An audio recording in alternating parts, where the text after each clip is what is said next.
All right, good morning, everybody. Welcome to Vista Ventures. I'm Caleb, and thanks for joining me.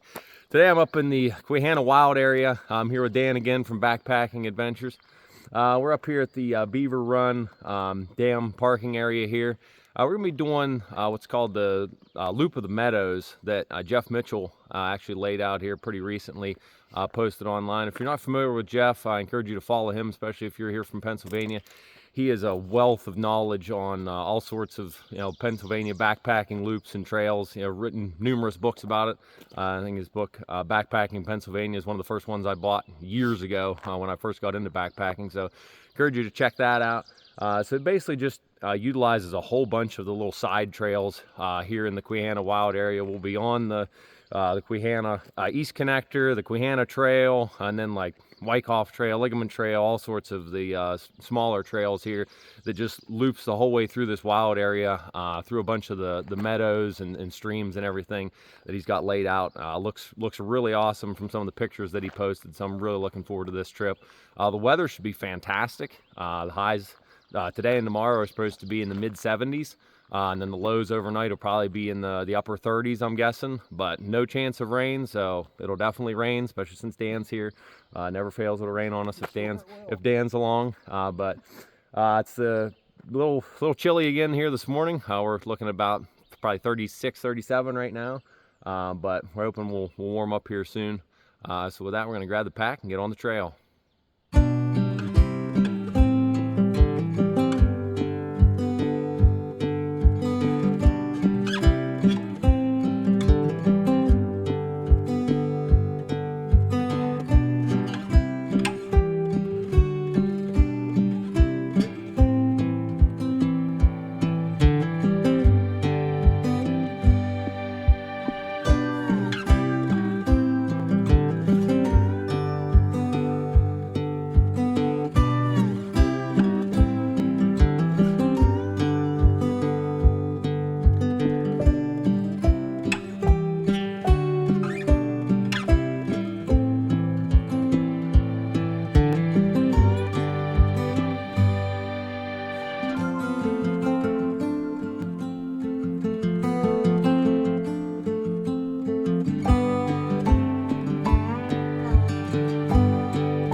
You making it, bud? Almost went right down. You got that on film. Yeah, that's good. Almost went right down. That would have been incredible. There goes Dan. We lost him. Yeah.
Alright guys, just before 1 o'clock, then I stopped down here along Sanders Run.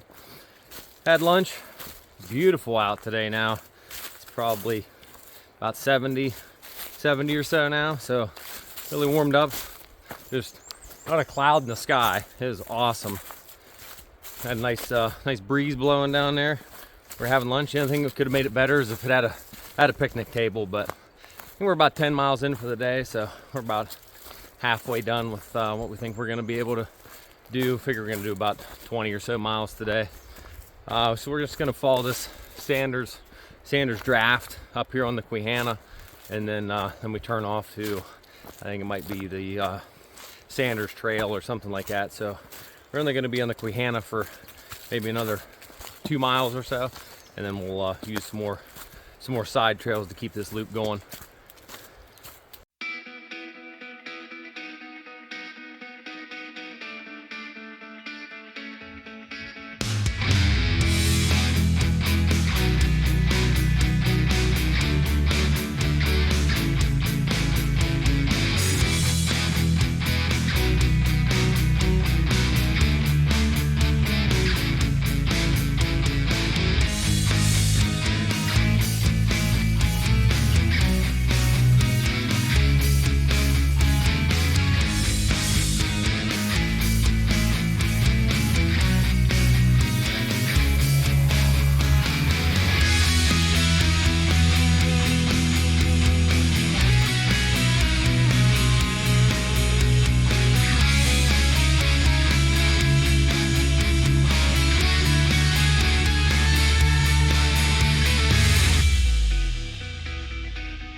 All right, guys, 6:40. Dan and I just made it where we're gonna camp. This is off the Panther Run Trail. I will say we had a little bit of snafu on a little bit of navigating there once we crossed the Quehanna Highway and got on, I forget what it was, La Belle Posse Trail. Back on track. Yeah, Dan got us back on track. Rest assured, if you believe that. Hard to tell what else you might believe. Anyhow, I think we were on whatever the trail was. I'll dub it in here as soon as we cross the Quehanna Highway. You get down there a ways, and I think there's like a little connector to the Panther Run Trail that connects to it. But then when you go on down, there's the actual Panther Run. You know, it's got, you know, formal signage and everything. That's what you should take. We went on down a little ways because that's what I thought we needed to do, and then ended up, you know, half bushwhacking down to Chipper Road. But nevertheless, we made it here. We just crossed over the boundary from the state game lands here. I think it ended up being like a 21.5 mile day, something to that effect. Probably a little bit more with our, yeah, probably a little bit more with some of the extra navigating that we had to do. But we found a nice stealth site in here. We're gonna be able to make work in these pines. So we're gonna get everything set up, and then we'll check back with you.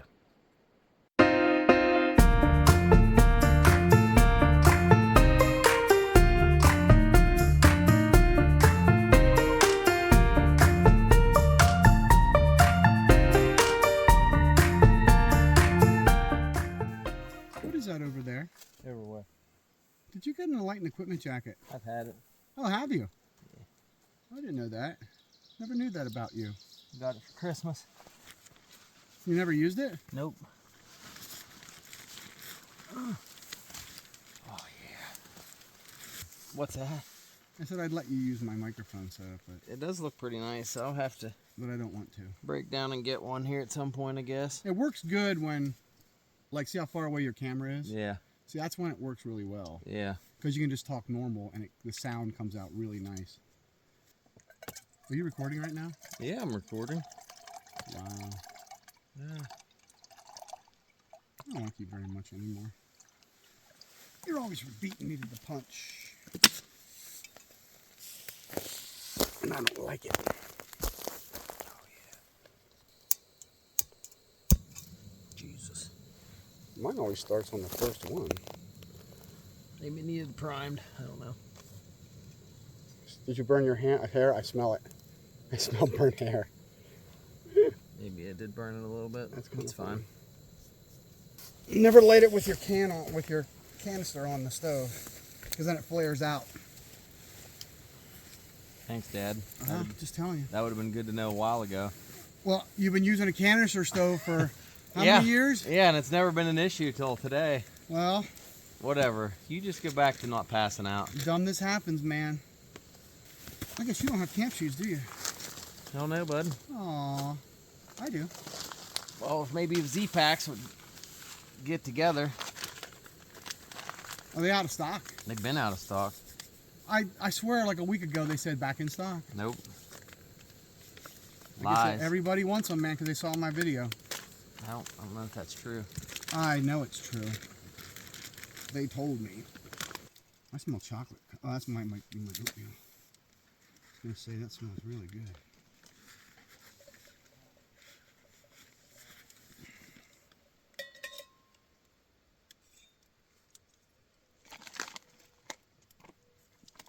I mean, it has marks, but it doesn't have numbers. But I guess that's it. I can't see it, so. just go for it. It's gonna have to work.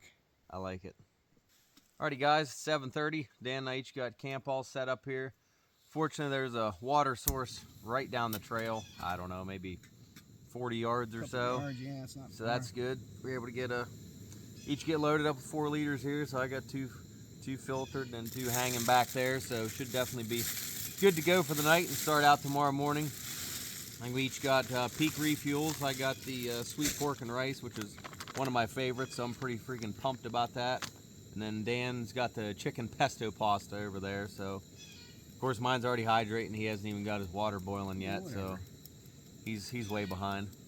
I think it's going to turn out to be a pretty nice spot here. You know, kind of impromptu, you know, just making a stealth site work, but I think it's going to be nice. We're each be able to get hammocks and everything set up here, and then kind of got a nice level spot here. Yeah. Definitely a full day of hiking. What'd you say we had? Another 12 hours, or I guess 11 hours. 11 hours. Almost 11 and a half. 11 and a half hours of solid hiking. Seemingly, according to my numbers on the Onyx, says like 21 and a half, but I did just kind of remember there were a couple spots that the trails weren't in Onyx, so I had to do like some points. So those would obviously just been straight lines. So that kind of probably made up some of the difference here. And then definitely feels like we hiked farther. Yeah, it feels more like 23 miles or something like that. But I think I mentioned before, one thing on this trail, that's this last section here, right before we got where we're at for camp, was super reminiscent of the Dolly Sods. It was probably like the closest match I've seen that isn't the Dolly Sods. That was a super cool area to hike through there. With a lot of the side trails, you really do have to pay attention to what you're doing because you're just not on the same trail the whole time. So there's lots of turns and stuff, so you do have to pay a close bit of attention. We did get kind of off trail a couple times today, and then ended up just making some other little connectors here work out. But by and large, as long as you had the map, it really wasn't too bad. But so we're just gonna kind of max out here, wait for the dinner to get done hydrating, and then shovel in some calories because I think we definitely both need them after a full day of hiking today. Food's ready here at camp. Dan's alarm just went off. Mine's fully hydrated. I gotta say,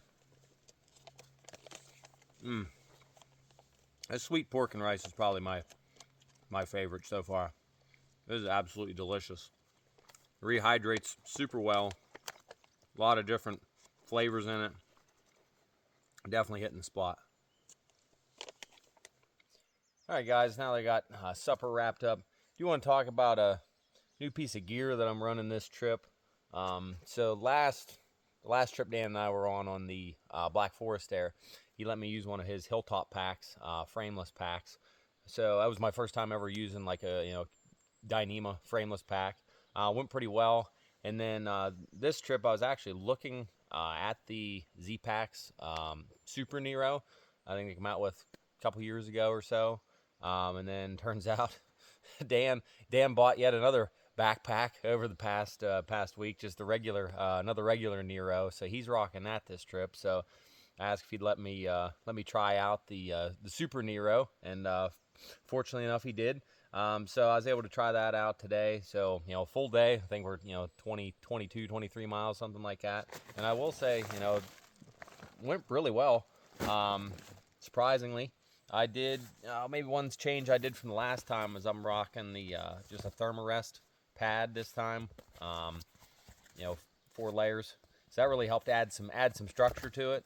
And then my pack weight for this trip, I got down to about 17.5 pounds or so. So yeah, I think the test here to see if the frameless pack could work has gone really well. So I think as long as I can keep my weight down, I think we're going to be looking to pick one of these Super Neros up.